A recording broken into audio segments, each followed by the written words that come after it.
The halls of Winthrop's School of the Arts hummed with a silence only night could hold. The janitor moved through it like a shadow, unseen, unheard, and unbothered. His boots creaked gently against polished marble, but no one was around to notice. One hand steadied the mop handle. The other dragged a rusted cart behind him, its squeaky wheel occasionally protesting against a tile crack. Outside, the wind brushed against tall windows like a soft knock never meant to be answered.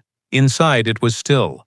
Lights buzzed in pale yellow halos above his head, casting long shapes on the floor that swayed when he did. His name was Elijah, but no one here called him that. Most didn't call him anything at all. He started in the cafeteria, the smell of dried ketchup and cheap plastic trays still hanging in the air. Then down the west corridor, past the dance studio with its wall of mirrors reflecting emptiness. His reflection didn't bother to look back. Elijah stopped by a crooked, wet floor sign that had seen better days. He bent to scrub a dried soda spill near a locker. Someone had left a ballet slipper tied to the handle, a pink one, frayed at the edge. He stared at it longer than he meant to. By 11:37 p.m. he reached the art wing, the part of the building that always looked like it belonged in a museum instead of a school. Tall skylights, brick walls covered in pinned canvases, genius bleeding from the cracks. He adjusted his back brace and knelt by a sticky patch near the stairwell, gum flattened by 1,000 careless steps. He worked the mop over it, one hand on the bucket. Then something caught his eye. By the trash bin beside the student exhibit wall, just under the pinned canvas of a faceless girl, was a crumpled sheet of paper. Large, heavyweight, art paper. He blinked, mop dripping at his side. It hadn't been there yesterday. Elijah stood motionless, the mop still dripping onto the tile. The paper had landed awkwardly, one corner jutting out like it was reaching for something. He approached slowly, glancing around like he was trespassing, though the halls were still asleep. He crouched beside the trash bin.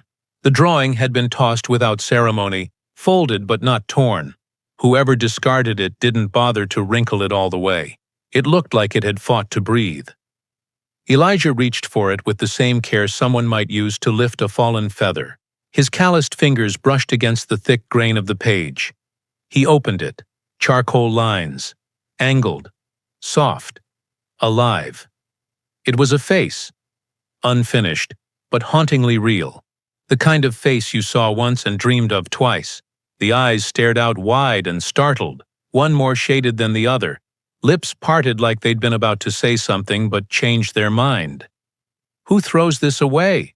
he muttered, voice low, more to the drawing than to himself. The trash around it was student standard. Ramen cups, broken pencils, crumpled critique forms, a coffee-stained syllabus. But this wasn't trash. He looked closer. The strokes weren't academic.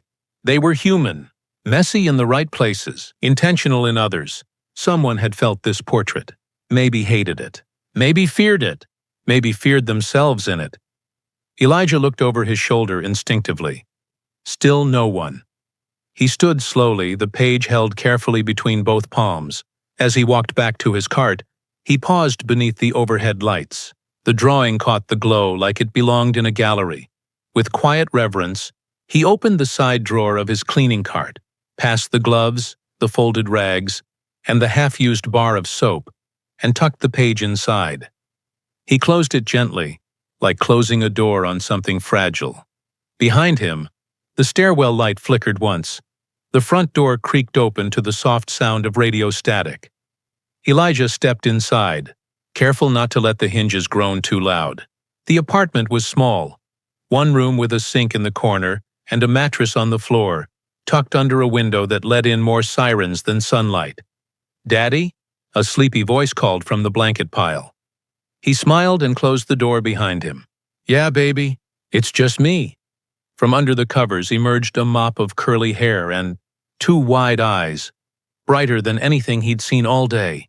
"You smell like floor wax," she giggled. "And you smell like someone who stayed up past bedtime." "I was waiting," she said, climbing to sit cross-legged.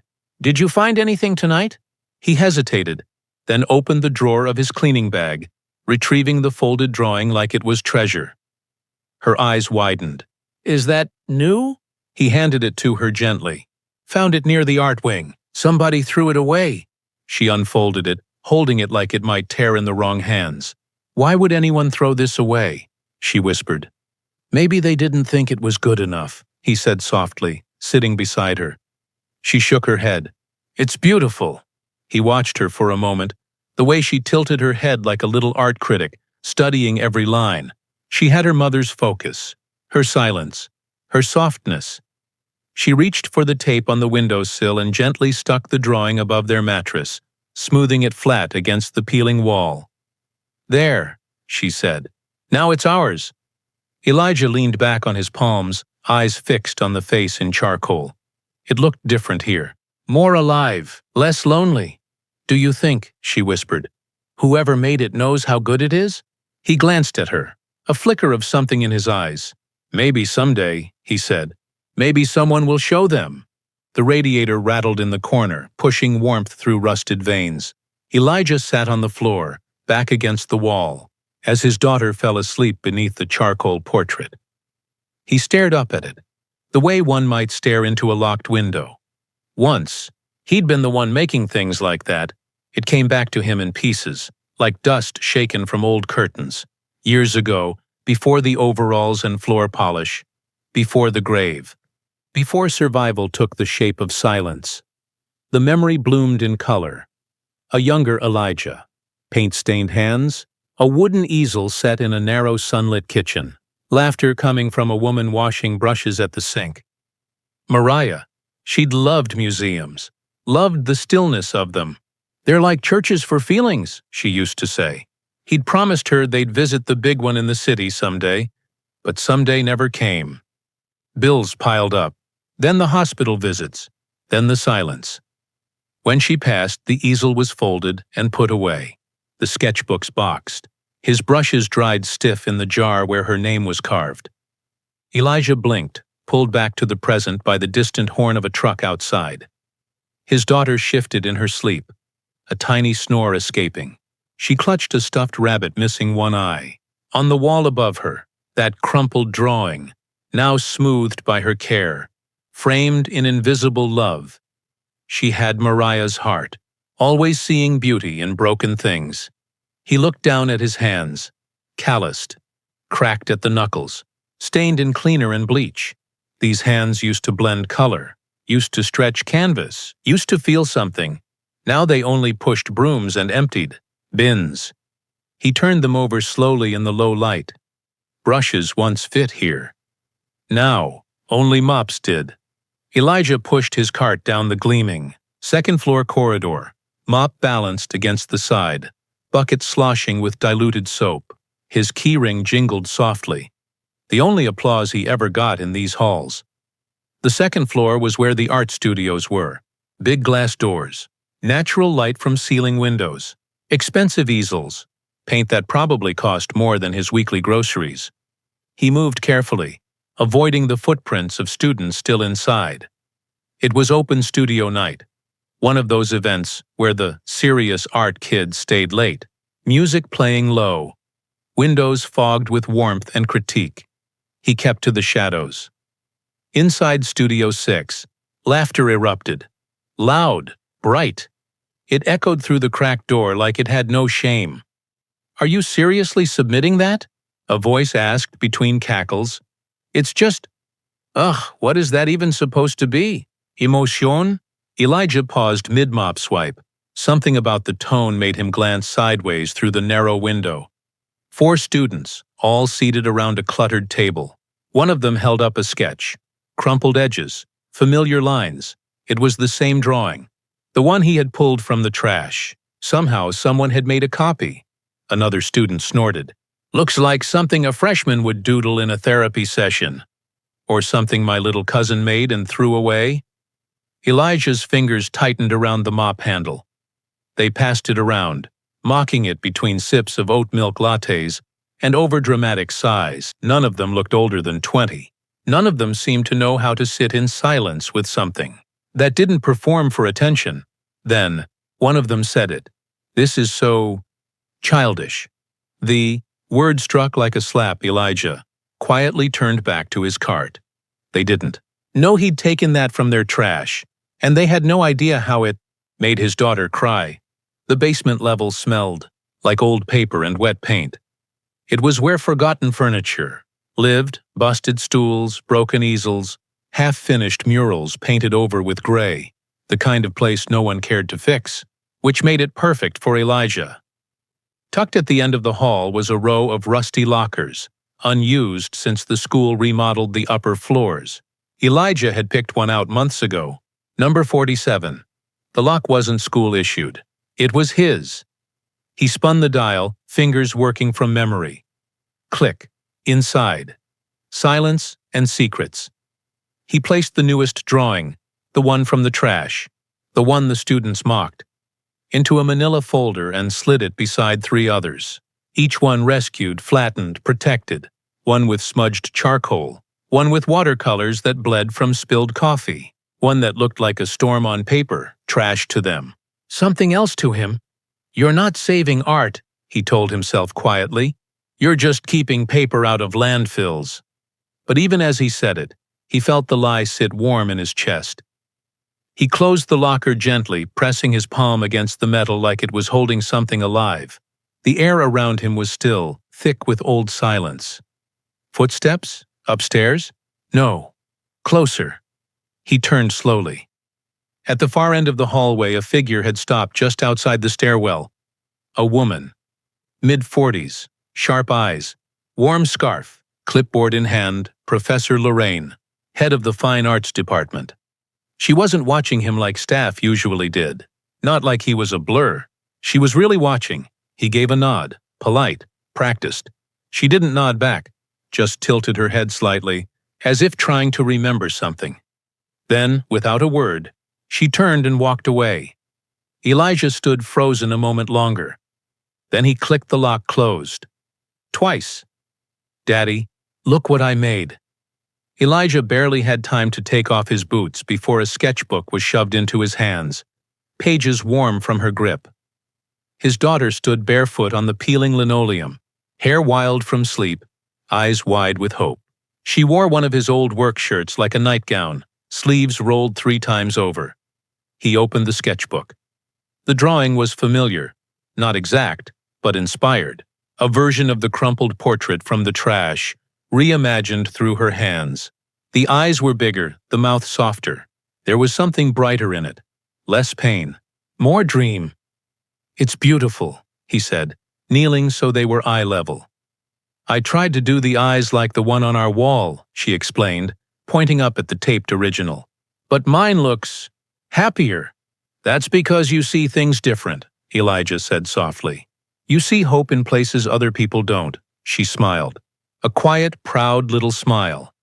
He wanted to say more. Tell her how rare that gift was, how her mother had it too. But he didn't want to weigh her down with too much truth. Not yet. She took the drawing back and placed it next to the original, pressing it flat like it belonged there. "You think one day someone will hang my drawings in a real place?" Elijah looked at her. Her mismatched socks, her crooked grin, the way she tilted her head like a tiny curator. "I think one day," he said, "people will wish they saw what you see." She giggled and hugged him hard around the neck. "Promise. Me, you'll show me real art someday," she mumbled into his shoulder. He swallowed back a lump. "I promise," he whispered, holding her close. "Someday soon." After she fell asleep, arms wrapped around the stuffed rabbit, sketchbook on her chest, Elijah stayed awake by the window. The city glowed outside, soft and indifferent. Sirens floated by in the distance. Somewhere someone was arguing. Somewhere else someone was singing. But in this tiny space, it was quiet. Too quiet. He moved slowly to the storage bin beneath the mattress, carefully pulled it out. The lid creaked. Even plastic remembered grief. Inside, an old leather folder, weathered and bent. He hadn't touched it in years. Not since the funeral. Not since everything changed. He opened it with the gentleness of a man touching an old wound. Inside were sketches. Dozens, maybe 100. Drawings he'd done before life flattened him. Mariah's smile at the kitchen table. The first time he saw his daughter asleep in a bassinet. Abstract swirls from late nights and aching hands. Some were finished. Others abandoned halfway.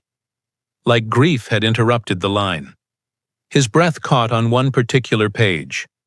A charcoal self-portrait. Younger. Lighter. Eyes still carrying weight, but not buried under it. He ran his thumb along the edge of the page.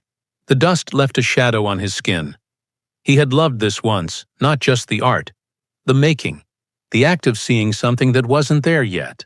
Pulling it out of blankness. Naming it with lines. He reached for the notebook's final page. Blank, tore it free. Then, with trembling fingers, he opened a drawer and pulled out a pencil stub his daughter had left behind. He sat cross-legged on the floor, knees cracking, light flickering above him. The page waited. He placed the pencil down, took a breath, and began to draw. For the first time in years, his hands didn't feel empty.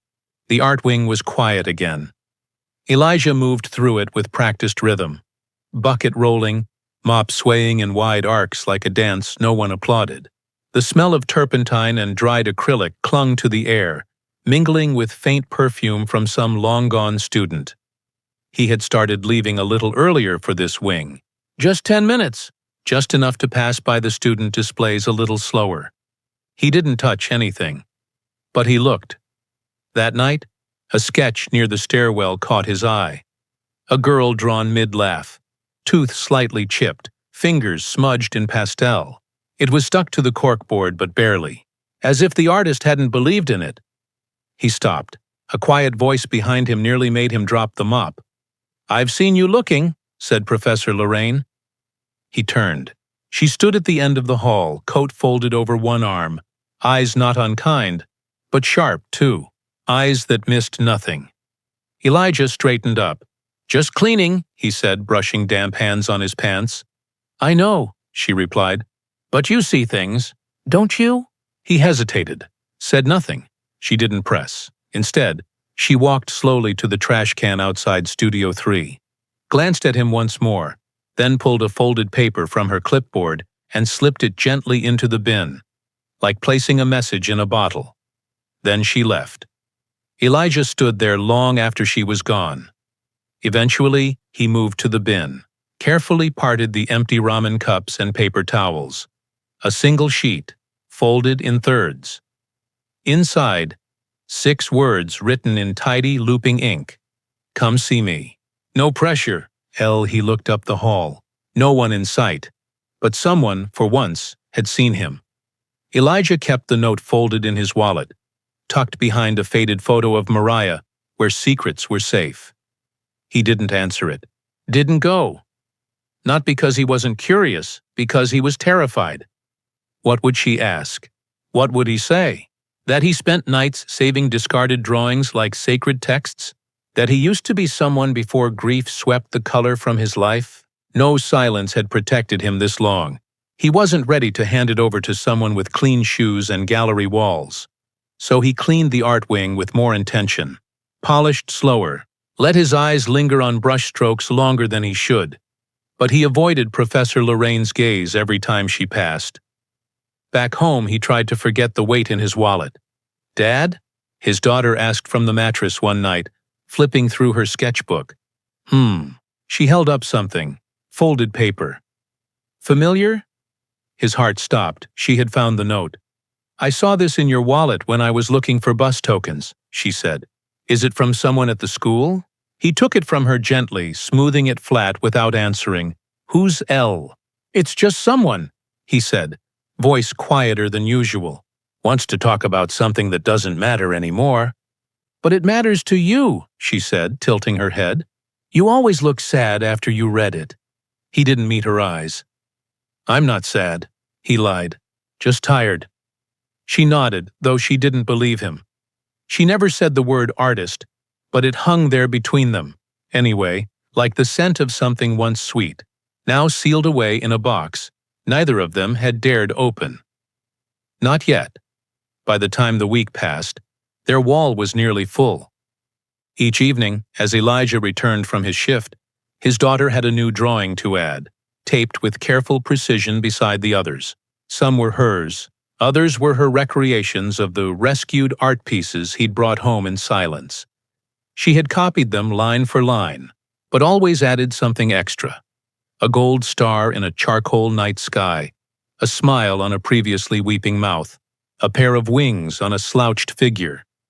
Elijah sat on the edge of the mattress, watching as she pressed another page flat against the peeling plaster.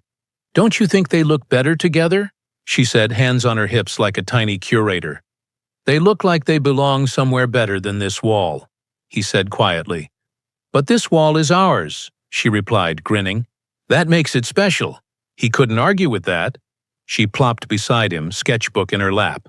Her fingers were smudged with pencil dust, and her nose had that little crease from concentrating too hard. "I want to see the real thing," she said suddenly. "Like the real thing. A gallery. Or a museum," he hesitated. "We can't afford tickets," he said gently. She frowned. "Not even the free ones?" He looked away. "It's not just the money." "Then what?" He opened his mouth, closed it again. She leaned her head on his arm. "I want to see what you see when you look at those drawings. The ones you bring home." He stared at their patched ceiling for a long time. Then, softly, "Okay." Her head popped up. "Really?" "Yeah," he nodded. "We'll go, just promise me you won't tell anyone where the drawings came from."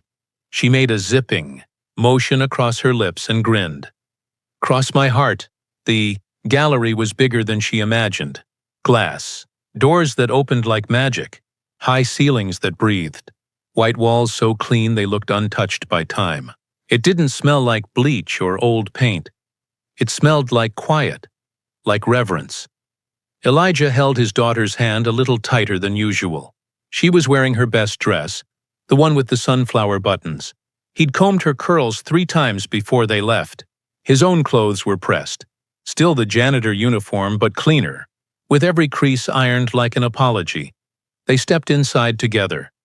Room after room unfolded like chapters in a book they didn't know they were allowed to read. She whispered, "Why don't the paintings have prices?" "Because sometimes art isn't for sale," he murmured. She nodded slowly, eyes wide. They wandered past portraits and abstracts and sculptures that looked like frozen emotion. She stared too long at a twisted wire structure that reminded her of her mom's handwriting, but Elijah froze in front of a canvas near the back. It was tucked between 2 larger pieces, modest and unsigned. Soft brush strokes, charcoal accents. A face, half lit, half shadowed, caught mid-thought. His heart thudded once, deep in his chest. He knew this face, he'd seen it, crumpled, smudged, lying at the bottom of a trash bin 2 weeks ago. Only this version wasn't torn. It was whole, framed, displayed, dignified. His daughter stepped beside him, head tilted. "Daddy, isn't that—" He nodded once. Barely. But inside, the questions were already rising. How did this get here? Who found it? Why was it unsigned? And what if?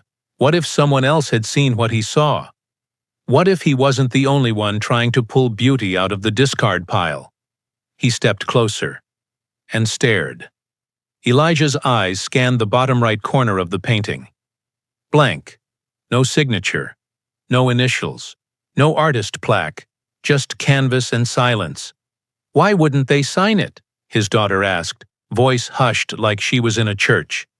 He didn't answer right away. His throat felt tight. Because maybe they didn't think it mattered. Or maybe the artist didn't want to be known. Maybe the artist was someone who had spent too long hiding in plain sight. Maybe they were like him. He stared at the brushwork, the shading of the left cheekbone, the sharp tension in the jawline, the delicate detail where charcoal bled into shadow. It was the same technique he used to admire in the mirror years ago, before his wife died. The way he used to paint. The kind of blending that came not from instruction, but from instinct. "Is this yours?" his daughter asked, barely a whisper. "No," he said quickly. Too quickly. She tilted her head unconvinced. A quiet shuffle broke his thoughts. From across the gallery, Professor Lorraine stood near the opposite exhibit, her arms folded, gaze steady. She wasn't pretending to look at the sculptures beside her. She was watching him. Elijah turned slightly, pretending to read the empty wall tag beside the painting. But her eyes didn't move. She had seen something, in his stillness. In the way he stared too long. In the way his shoulders curved. Not like a visitor, but like someone returning to a wound he once made with his own hands. He stepped back. "Let's go," he murmured to his daughter. "But, come on." He led her away from the painting, but couldn't stop himself from glancing back. The face on the canvas stayed still, but it looked like it knew him. That night, the school halls echoed louder than usual. Every squeak of his cart felt like thunder. Every light flicker, a spotlight. Elijah's hands trembled slightly as he pulled his sketchpad from under the cart's drawer. One page, one idea. Nothing finished. Nothing polished. Just a sketch. Raw, honest, and quiet. He hadn't told anyone, not his daughter, not even himself, but it had been building for days. Ever since he saw that unsigned portrait in the gallery. Ever since he noticed Professor Lorraine watching. He couldn't shake the feeling. Maybe someone wanted to know. In Studio 3, the trash bin sat against the far wall, half full with scribbled critiques and broken brush handles. Elijah stood before it, paper in hand. His sketch was of a woman. Strong chin, soft eyes, a braid curling over her shoulder. Not Mariah, but close. A memory dressed as a stranger. The shading was rough, unsure, but the feeling in it was real. He hesitated. Was this pride or desperation? Hope or foolishness?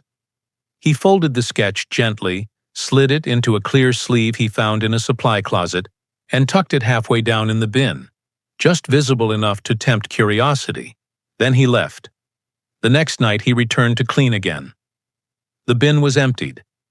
He checked the recycle pile, the corners, the janitor's closet just in case someone had tossed it aside. But it was gone. No scraps, no sleeve, no sketch, just space. Elijah stood there a long time, staring into the nothing.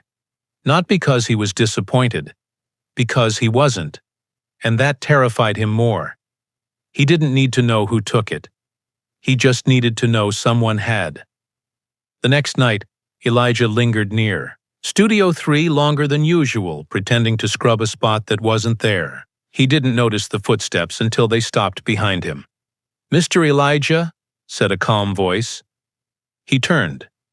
Professor Lorraine stood in the doorway, arms crossed, not in judgment, but with something closer to certainty. Her coat was off. Her sleeves rolled. She hadn't just happened upon him. She'd waited. "I was hoping we could talk," she said. He hesitated, gripping the mop like it might save him. "About what?" She nodded toward the trash bin beside them. "About what you've been leaving behind." His heart climbed into his throat.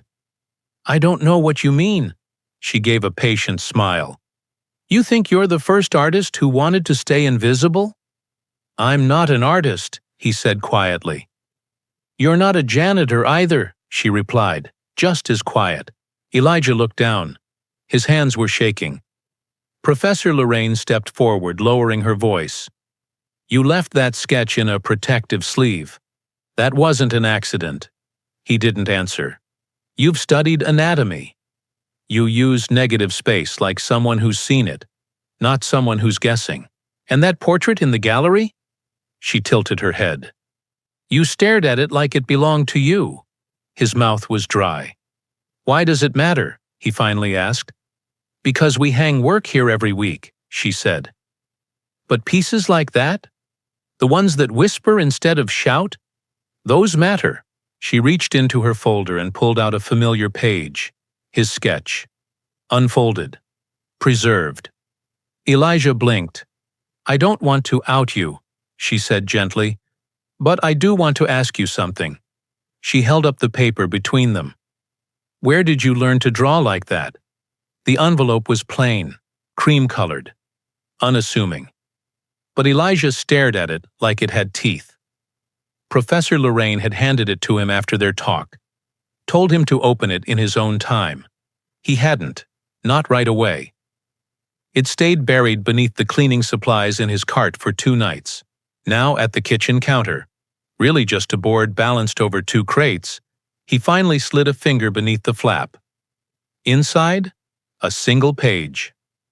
We're hosting a local exhibit for emerging anonymous talent. Your work belongs in this space. Submit 1 piece. No names, no face, just your art. Let it speak first. Lorraine. He read it again. Then a 3rd time. Anonymous. It stirred something in him. A door creaked open. Just a sliver. He didn't have to stand beside the painting, didn't have to explain himself, didn't have to confess the years he'd buried his gift beneath grief and mop water. He just had to submit. He looked over at his daughter, sitting cross-legged in front of their little wall of drawings, humming, as she colored a dream version of their apartment, one with curtains and soft yellow light. "What you got there?" he asked. "Making our place look bigger," she grinned. "Also added a cat." He smiled faintly.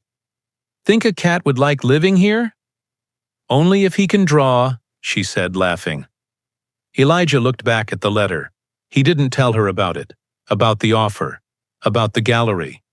Some things needed to grow quietly, away from sunlight and pressure. So he slid the envelope back inside the drawer and whispered to the empty air, "Okay, I'll do it." He didn't sign his name, but he signed the sketch, then tucked it gently into the same sleeve where this all began. The gallery was quiet during drop-offs.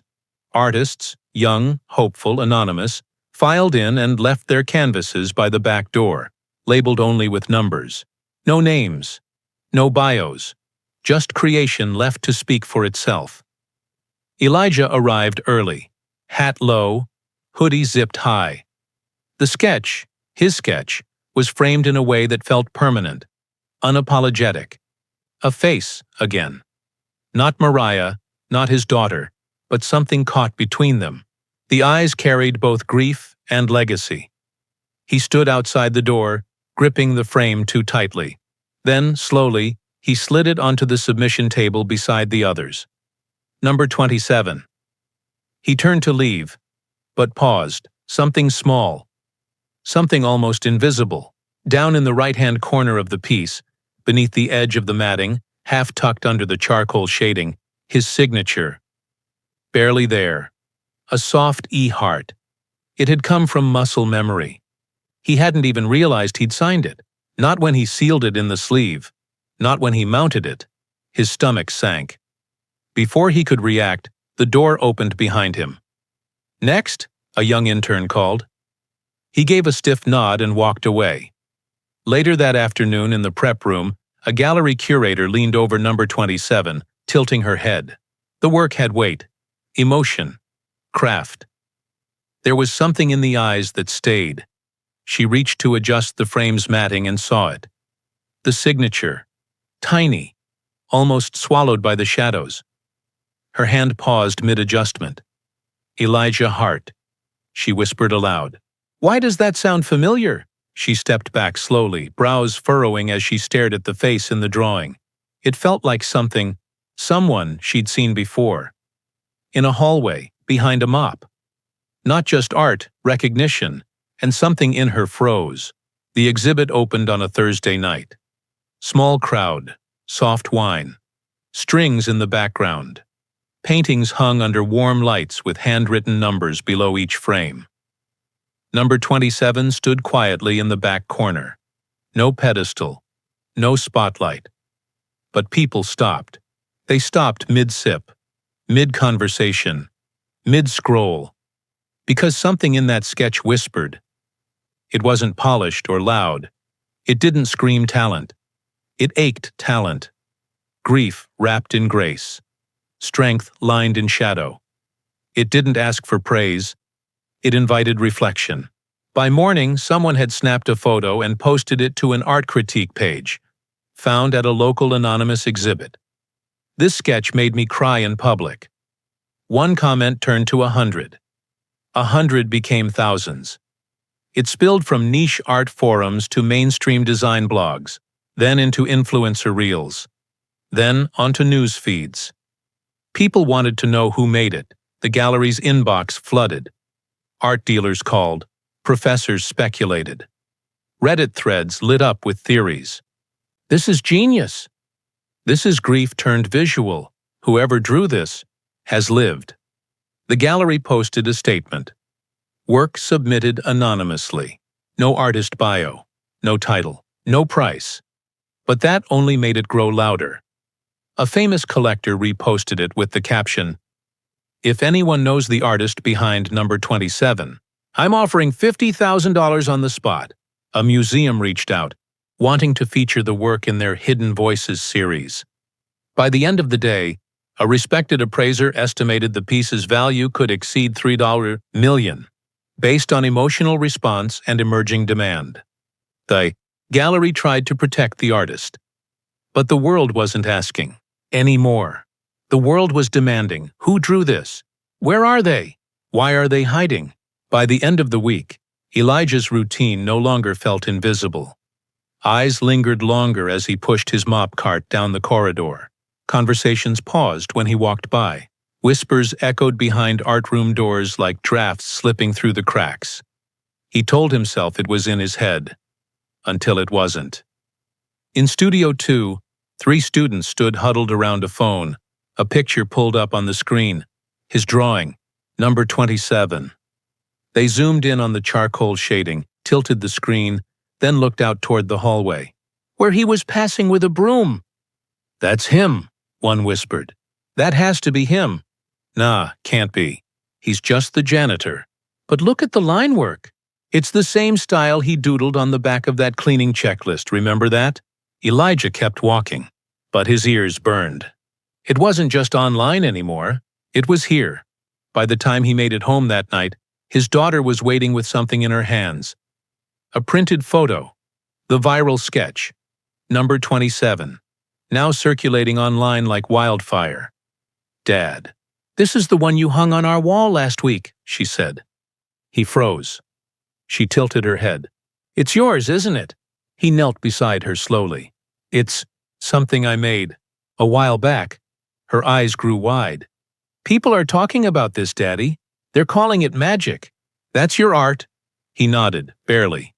Her face lit up. But behind her joy, his stomach twisted. Because outside their apartment, it was no longer a secret. He'd painted from grief, from silence, from the dark, and now the world was shining a light he never asked for. The locker door was ajar. Elijah saw it the moment he turned the corner of the basement. Hallway. That familiar dent in the rusted blue metal of locker 47, only now bent. His pace quickened. The padlock lay on the ground like a broken promise. Its latch snapped clean through.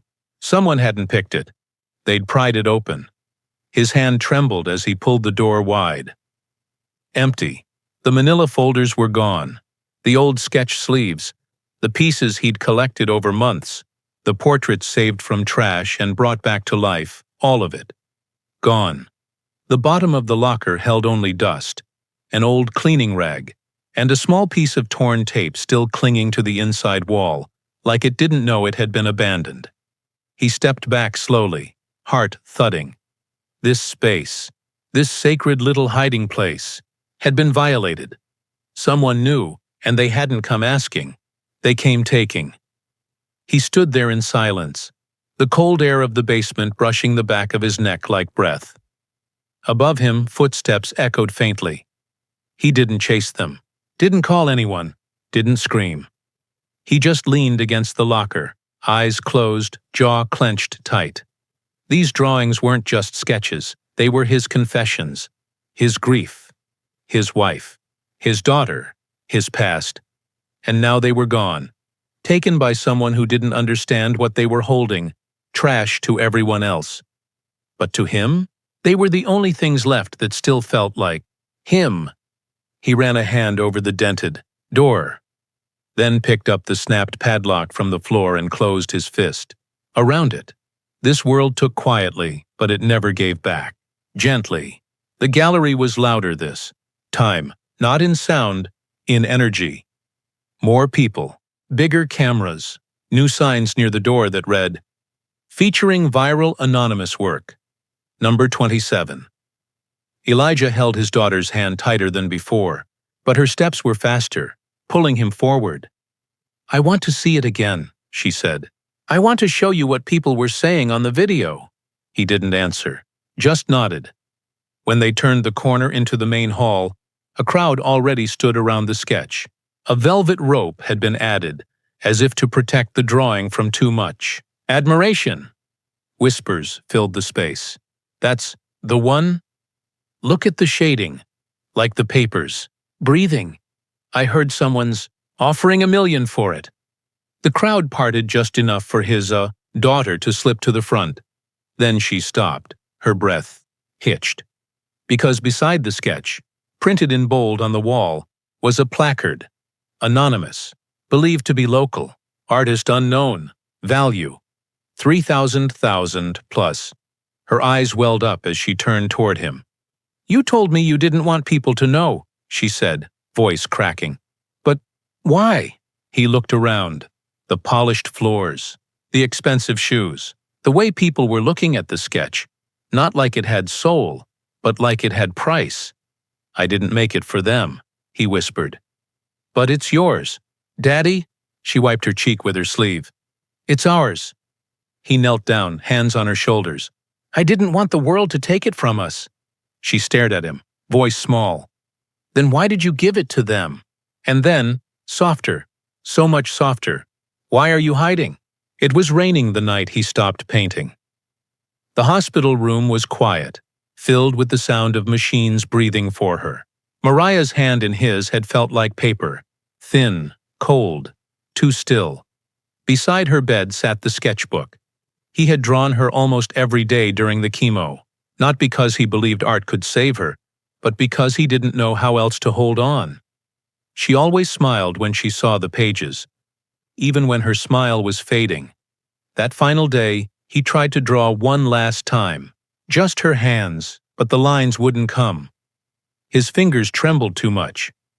When the nurse came in and whispered that it was time, he left the sketch unfinished, walked out with a bag of her things, and a silence so deep it felt like drowning.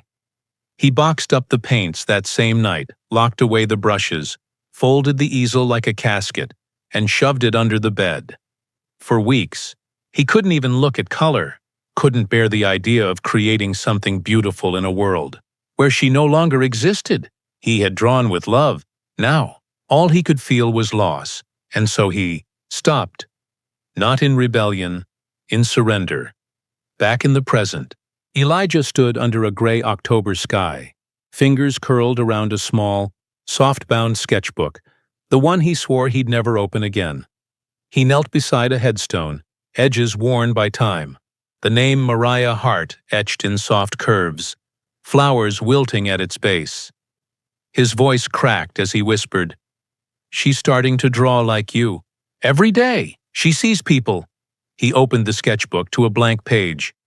For the second time in his life, he began to draw at her grave. But this time, not with grief, with memory. It started with a broken chalkboard. Studio One's green slate had cracked down the center.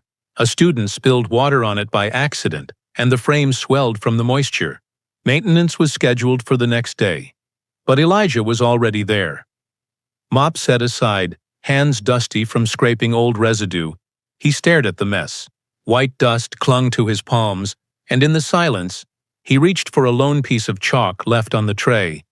Just to test the surface, he told himself, but something pulled at him.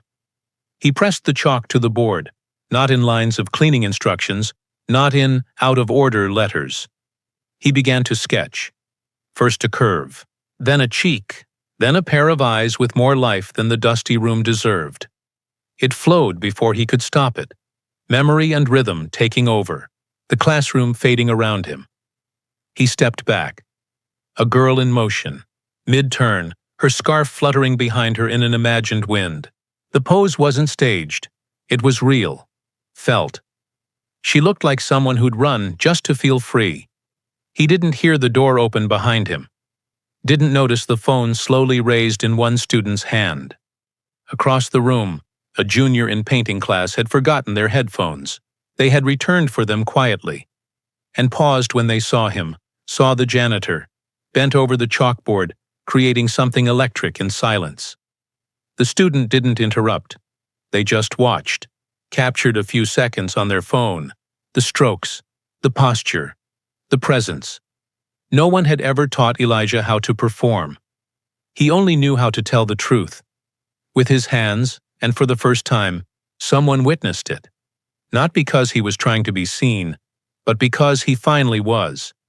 The video was only 13 seconds. No sound, just chalk dust and a quiet room. It showed Elijah in profile, focused, his hand moving with the kind of certainty that couldn't be faked. The drawing took shape like a memory unfolding. The student who filmed it uploaded it with a simple caption. "This man cleans our floors. He also creates this." Within hours, it spread.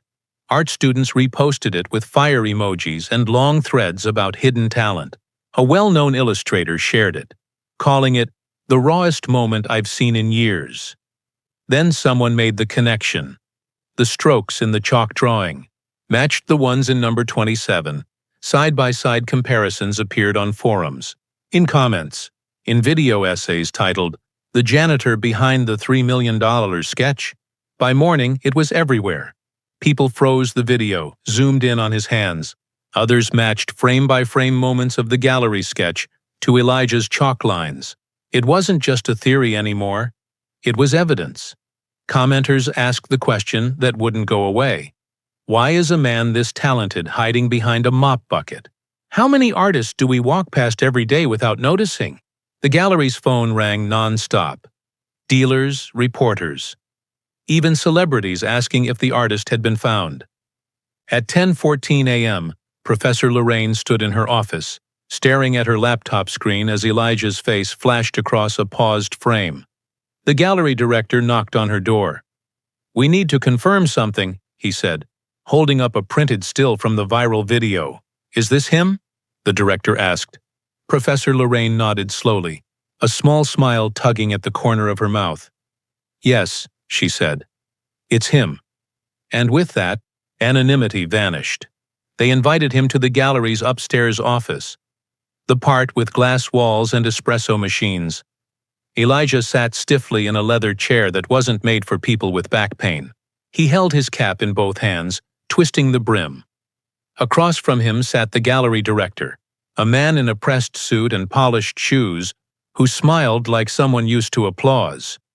"We want to make this official," he said, sliding a folder across the table. "One-man show, end of the season. Your own wall, press, interviews. Buyers lined up already." Elijah opened the folder slowly. Inside, a typed contract. His name, Elijah Hart, printed in bold at the top. Beneath it, page after page of legal promises and percentages. The kind of paper that turned people into products. "Why me?" he asked quietly. The director leaned back, amused. "Because you're what art was always meant to be. Undiscovered, honest, born from real struggle. People don't just want your work, Elijah. They want you." That made Elijah flinch. "Not sure I'm comfortable with all that." "We understand." The man nodded. "You don't have to do anything flashy. Just sign, show up, and let the story tell itself." Elijah turned the pages again. Then he saw it, tucked near the end of the agreement. Artist agrees to no longer perform janitorial duties on gallery property during term of contract. His throat tightened. "You want me to quit?" he asked.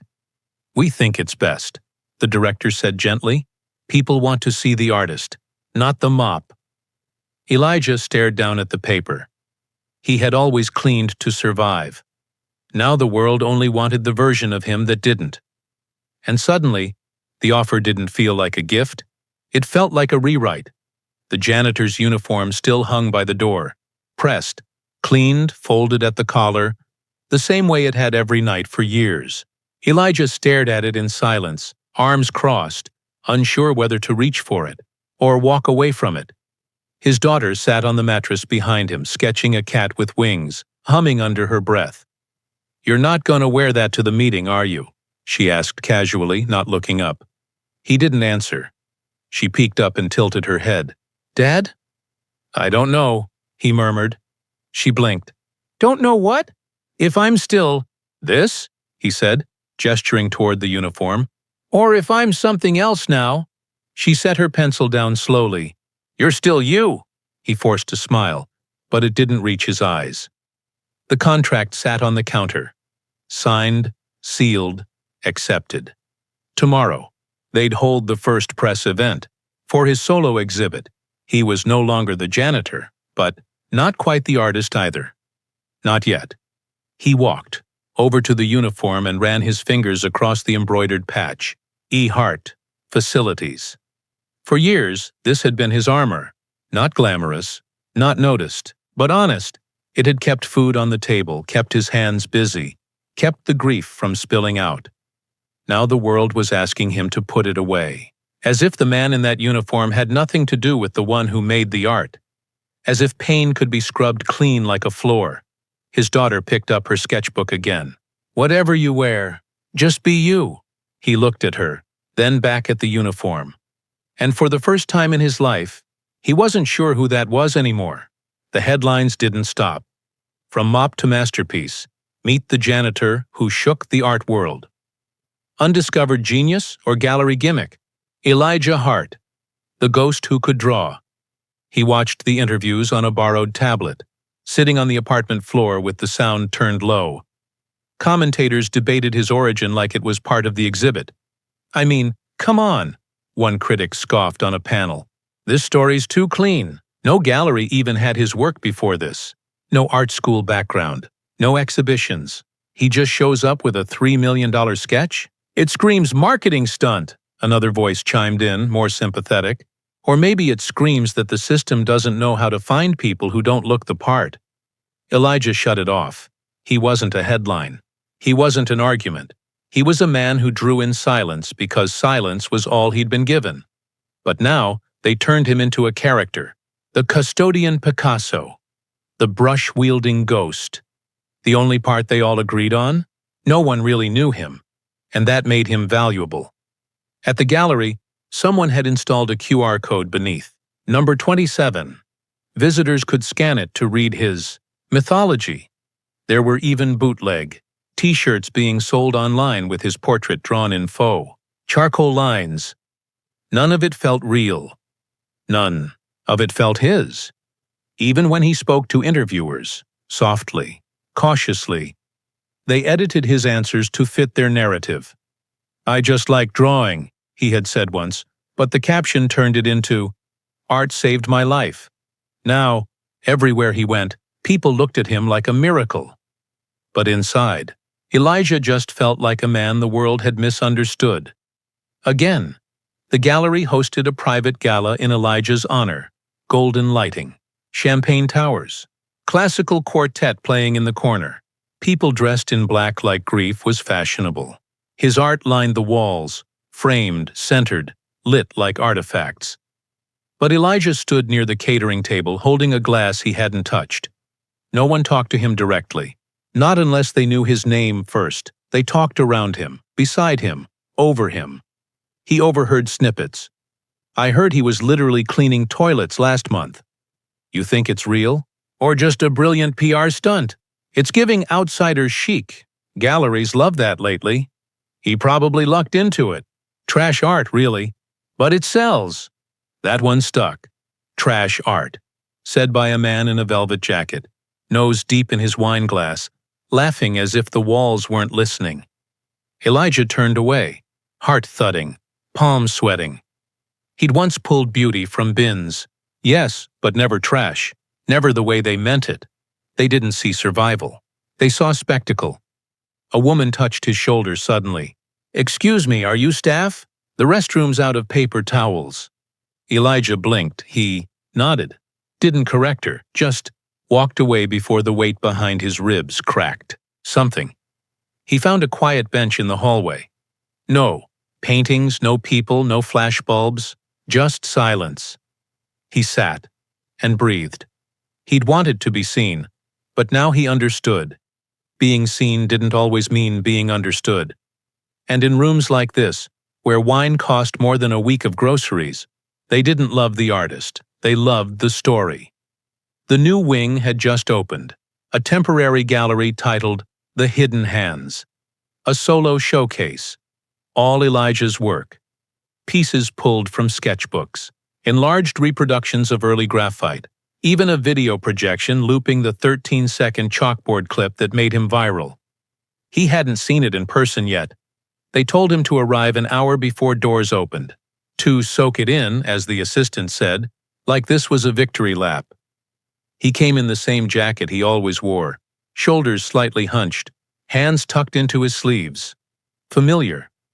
At the gallery's side entrance, he nodded politely to the new security guard, a younger guy, clean-cut, clipboard in hand. "Can I help you, sir?" the guard asked. "I'm here for the new exhibit. Name's Elijah." The guard flipped through the list, frowning. "Last name? Hart." The guard squinted. "You part of setup or cleaning?" Elijah paused. "No, I'm sorry, sir." The guard cut in, firm now. "Guests and press enter from the front. Staff use the loading dock. I'm not—" But he didn't finish, because suddenly, he saw it. Through the glass wall behind the guard, his drawing, front and center. The one of Mariah smiling just before her last hospital visit. It was framed, lit, admired, inside, and just beyond reach. The guard cleared his throat. "Sir?" Elijah took a step back, shook his head once. "It's fine." He walked away without another word. The exhibit carried his name, but the door did not recognize his face, and for the second time in his life, he realized, you can hang on every wall and still not feel like you belong in the room. The envelope arrived without a return address, slipped under his door one morning. Cream-colored, handwritten. No stamp, just his name, Elijah Hart. Inside was a single folded page, aged and soft at the creases. At the top corner, faint letterhead. Winthrop School of the Arts, faculty notes. The handwriting was instantly familiar. Professor Lorraine. But the date was from 2 years ago. Before they'd ever spoken. Before the sketch. Before the trash bin. Before he ever touched a pencil again. He unfolded the page slowly, careful not to tear it. "There's a man who works here after hours. I don't know his full story, only that he moves through the art wing like someone who's searching for something he once lost. I've seen him pause at certain drawings. The way he stares, it isn't casual, it's personal, reverent. I've checked the trash bins on nights he leaves. I've found sketches, crumpled, but brilliant. Not student work, not graded assignments. These pieces feel lived in, honest, too intimate for critique. I don't know if he's the artist. I don't even know if he knows he still is one. But I'm writing this in case he ever forgets. Genius doesn't always enter through the front door. Sometimes it slips in through the service entrance, after everyone else has gone home." Elijah stared at the letter, breath caught between guilt and gratitude. She'd seen him, long before the world did. Not because of viral clips or gallery noise, but in the quiet, in the shadows, and even before he remembered who he was, she already had. The apartment was too clean. No pencils on the floor, no sketchbook half-opened on the mattress, no half-finished drawings taped to the walls with glittery stickers and uneven lines. The wall, their wall, was bare. Elijah stood frozen in the doorway, bag still slung over his shoulder. The silence wrapped around him tighter than usual. "Baby?" he called softly. No answer. He moved toward the wall and stared. There, faintly, he could still see the outlines where the tape had held their memories. Sun-faded squares, small tears in the peeling paint. Every drawing she had made was gone. The one with the gold stars, the flying rabbit, the smiling portrait of her mother. Even the copied sketches of his rescued trash art vanished. In their place, nothing. Just a wall like any other. He found her curled on the mattress, hugging her knees, her face buried in the stuffed rabbit. "I thought you'd be proud," he said gently, kneeling beside her. "You're the reason I started again." She didn't look up. "I didn't want to share you," she mumbled. He blinked. "What? You were ours," she whispered. "Our art, our wall. Now it belongs to strangers, people who don't know what we went through." Her voice broke. "They don't deserve your stories." Elijah reached out, but she flinched. Not in fear, in pain, in betrayal. He looked back at the blank wall. What he'd once fought to hide, he'd let the world consume. And in giving away pieces of himself, he hadn't noticed he was also giving her away. She'd erased the drawings, not because they weren't good enough, but because they were too good, to belong to anyone else. The apartment door creaked open the next morning, just past dawn. Elijah stepped in quietly, arms full of donated canvases from the gallery. A gesture meant for her, a peace offering. But something felt off, no humming, no pencil tapping against the window frame, no scribbled pages strewn across the mattress. Just stillness, and then he saw it. Near the kitchen bin, the metal one she always hated because it stuck when it closed, sat his sketchbook crushed, bent. Pages, torn at the spine, part of it still poked out of the trash bag, edges smudged with last night's dinner scraps. Elijah froze. He moved toward it slowly, as if approaching a wound. He pulled the bag open gently. There it was, his old leather sketchbook, the one that had survived Mariah's passing, the one he'd opened again for the first time on the apartment floor, the one his daughter had once called magic, now wilted, violated. On the first inside page, her handwriting, blocky and emotional, stared back at him in black crayon. "I don't want to share you anymore." That was all. No name, no signature, just that. He closed the sketchbook softly, sat down on the floor beside the trash, head in his hands, breath shaking. He'd thought fame would bring light, recognition, belonging. Instead, it brought cameras and strangers and gallery plaques with QR codes. And the cost? This, the one place where art had meant love, where it belonged, was now the place where it hurt most. His daughter had thrown it away, not out of spite, but out of sorrow. He had once put down the pencil because grief stole his joy. And now, his daughter had done the same. The next evening, Elijah didn't bring home press clippings or framed pieces. He brought home a canvas, unmarked, untouched, still smelling faintly of pine and primer. His daughter sat on the mattress, arms crossed, face still clouded with betrayal. He didn't say anything at first, just set the canvas gently against the wall. Their wall, the one that had once held her dreams, and sat beside her with the quiet of a man learning how to speak again.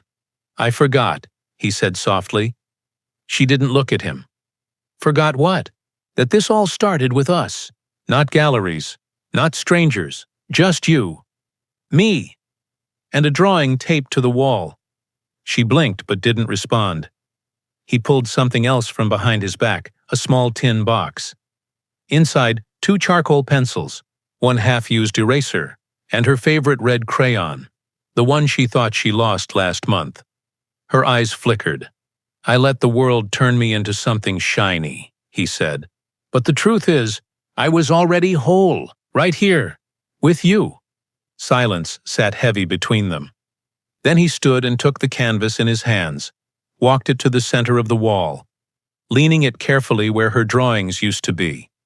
He turned back, eyes shining. "I don't want to hang my art anymore." He held out the tin box to her. "I want to make ours."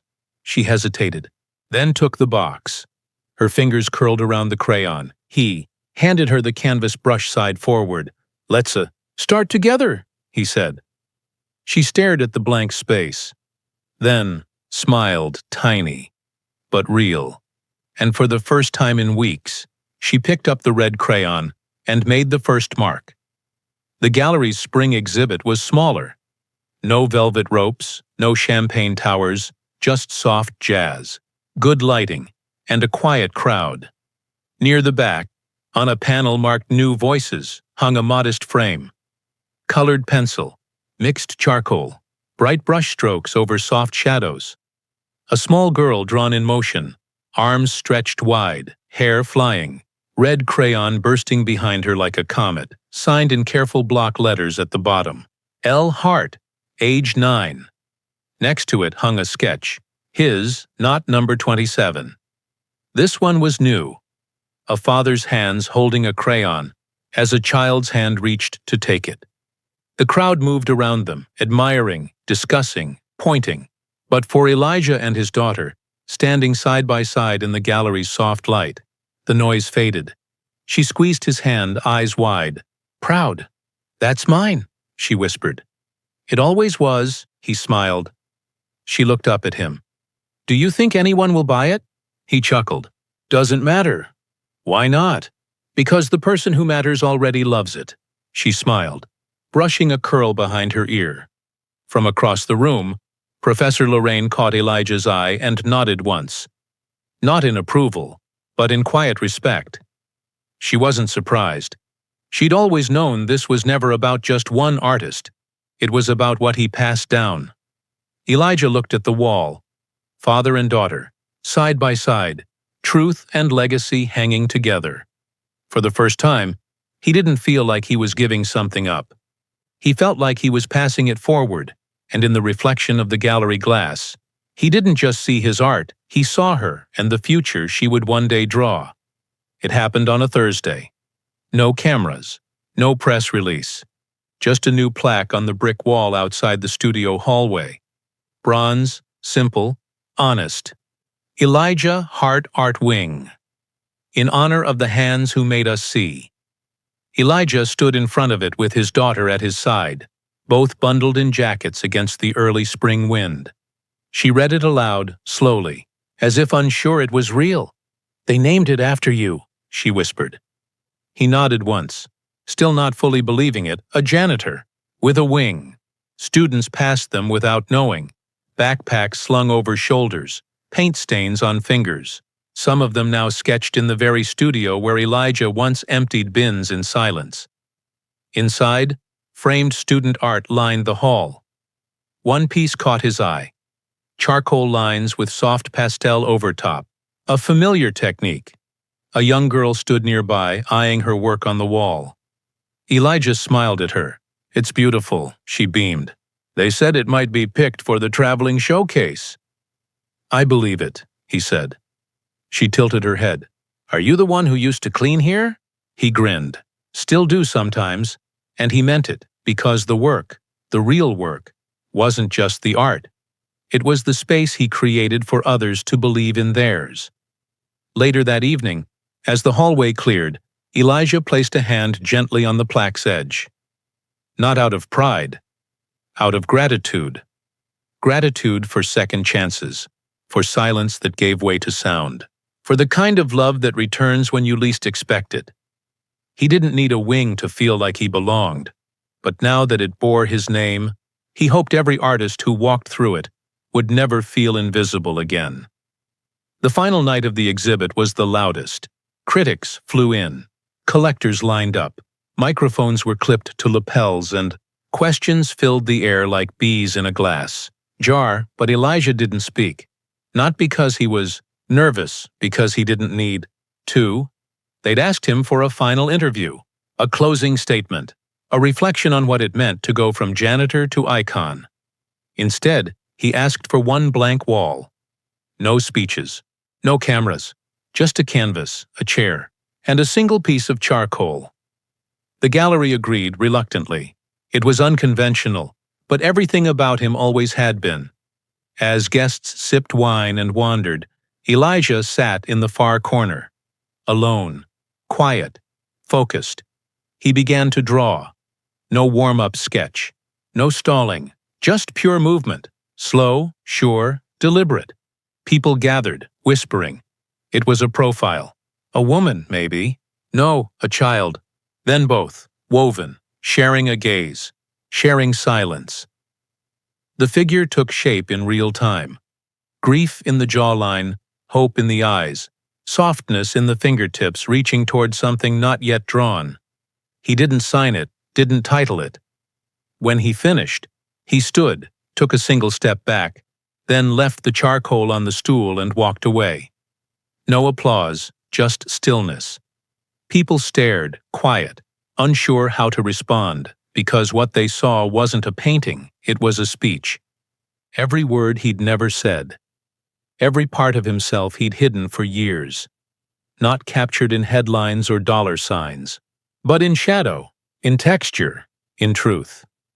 One critic whispered to another, "He's not a ghost," and the other replied, "No, he's the echo that stayed behind." The keys still jingled in his coat pocket.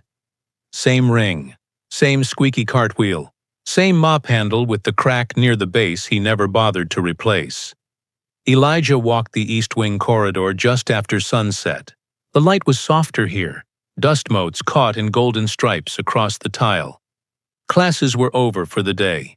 Studio doors closed, silence returning like an old friend.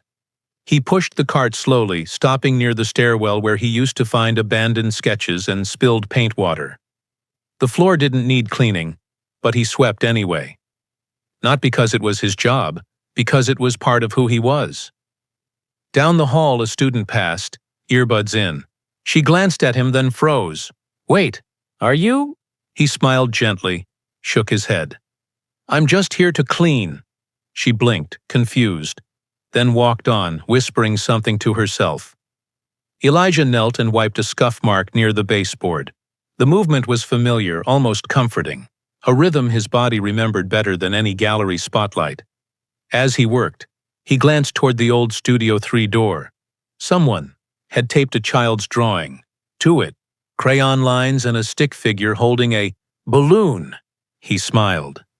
The art was still, here, messy, undiscovered, honest. He didn't need exhibitions, or critics or auction bids to feel like he mattered. Sometimes, purpose wasn't in being seen. It was in making space for others to be. As he turned to wheel the cart away, he paused. One last time, he looked down the freshly cleaned hallway. It shimmered faintly in the evening light, and with quiet dignity, Elijah swept his way forward, into the glow. The classroom smelled like pencil shavings and possibility. It was her first day in the Saturday Youth Art program offered free by the gallery in the very wing that now carried her last name. She stood at her easel, one foot tapping nervously, oversized apron tied in a crooked knot. Elijah sat in the back corner, pretending to read a newspaper. He wasn't fooling anyone. She glanced back at him once, then focused again on her drawing. Charcoal in one hand, smudged eraser in the other. She wasn't rushing. She was seeing, just like he had taught her. Around the room, other children worked with messy joy. Bold strokes, wild colors, laughter spilling between brushes. But she worked quietly, patiently, drawing not just what was in front of her, but what wasn't. When the hour ended, the teacher walked around, complimenting each student, offering gentle notes. Then she stopped at his daughter's easel. Her eyes widened. This has depth." Elijah smiled behind the paper. His daughter stared at her work, unsure. "You know," the teacher said kindly, "if you're proud of it, you can sign it." She hesitated, looked back at her dad. He gave her a small nod, so she reached for the corner of the page, took a breath, and wrote it. L. Hart. Her fingers hovered over the dot of the I, then tapped it softly into place. The signature was small, but it was hers. The teacher stepped away. Elijah folded his paper, stood slowly. She ran to him, beaming. "You signed it," he whispered. She nodded, proud. "Just like you." "No," he smiled. "Better." And in that moment he saw it. This wasn't just his story anymore. It was theirs. The wall was full again. Not with fame, not with critics' words or gallery plaques, with them, side by side, charcoal sketches, red crayon lines, watercolor dreams that bled just slightly off the edges, taped at odd angles, crooked. Honest? Home. Elijah stepped back, arms crossed, a cup of coffee cooling in one hand as he admired the transformation. His daughter stood on a small wooden stool, reaching high to hang her latest drawing. A girl holding hands with a shadow that looked suspiciously like him. "You think it's straight?" she asked. He tilted his head. "Almost." She adjusted it a millimeter and smiled. "Perfect." The air in the apartment felt different now. Brighter, even when the lights were off. Warmer, even when the heat hadn't kicked in. The kind of space that didn't need square footage to feel big. On the floor sat their shared box of pencils. Hers new and bold, his worn and comfortable. They didn't separate their tools anymore. Just passed them back and forth like language. She leapt off the stool and ran to the mattress, flipping through an old sketchbook. "Remember this one?" She laughed, pointing to the flying rabbit. He chuckled. "I almost threw that out," she grinned. "And now it's our mascot." They laughed until their ribs hurt, surrounded by crumpled paper, bent corners, and color. And it was in this messy, quiet joy that Elijah understood. The real gallery was here. No ropes, no curators, just a wall, a girl, a man learning how to be a father again, and a home that had found its color, not because the world finally saw them, but because they finally saw each other. The bidding started at $500,000. Inside the gallery's grand hall, the original number 27 hung under soft lights, mounted in an unassuming black frame, the one Elijah had chosen himself. He stood in the back, hands folded, watching silently as paddles rose and numbers climbed like breathless heartbeats. People had flown in from everywhere, not just collectors but teachers, former students, even janitors from other cities who had followed the story, all of them hoping for a glimpse of the sketch that changed everything. Elijah had almost kept it. Almost. Locked it away in a box where no one could touch it. Again. But then he thought of where it came from. A trash bin, a forgotten corner of a hallway. Beginning that never asked for profit, only for purpose. So, he made the decision quietly. Every dollar earned would go to scholarships for underprivileged kids pursuing art. He didn't tell the press, didn't give a speech, just signed the paperwork and disappeared to the back row. At minute 11, the auctioneer's gavel slammed. 3.1 million sold. Applause erupted, cameras flashed, gasps filled the room. But Elijah just exhaled, like he'd been holding that breath since the day he fished the sketch out of the bin. Later, as guests filed out, a reporter finally caught up to him. "Why give it all away?" she asked. "You could have changed your life." He smiled gently. It already did. And with that, he slipped out the back door, stepping into the cool night. No fanfare, no limousine, just him. And the knowledge that a piece of art once pulled from trash had now helped hundreds of kids believe they were worth making art in the first place. And nothing had ever felt more valuable. They still talk about him. Not in headlines anymore, but in quiet circles. In classrooms, in late-night studio sessions, in homes where pencils are passed down like heirlooms. Elijah Hart, the janitor who painted in silence. The father who gave his daughter wings made of paper and pigment. The man who swept floors while carrying galaxies in his hands. They don't remember him because he was viral. They remember him because he was real, because he reminded the world that art doesn't always hang in golden frames. Sometimes it's taped to peeling walls in tiny apartments. Sometimes it lives in trash bins, waiting for someone to see its worth. Students walk through the Elijah Hart art wing now, running their fingers along the plaque without even realizing it. They study his lines, copy his shadow work, quote his silences. At the back of the gallery, near the last window, one piece remains permanently on display, unsigned. A girl, laughing, a man watching her. No title, No price tag. Just a tiny card beneath it that reads, Artist, Unknown. Donated by L. Hart. Medium, Memory. Visitors ask why there's no signature. The curator always smiles. He never signed most of his work, she says. He didn't have to. Because in every corner of the world now, someone draws. Because he did. And somewhere in a home with mismatched picture frames and paint-stained fingers, a girl tapes up another crayon drawing. She doesn't ask if it's good enough. She already knows it is, because she learned from the man who saw gold, even when the world called it garbage. And she remembers what he said. Start with love, and let the rest be honest.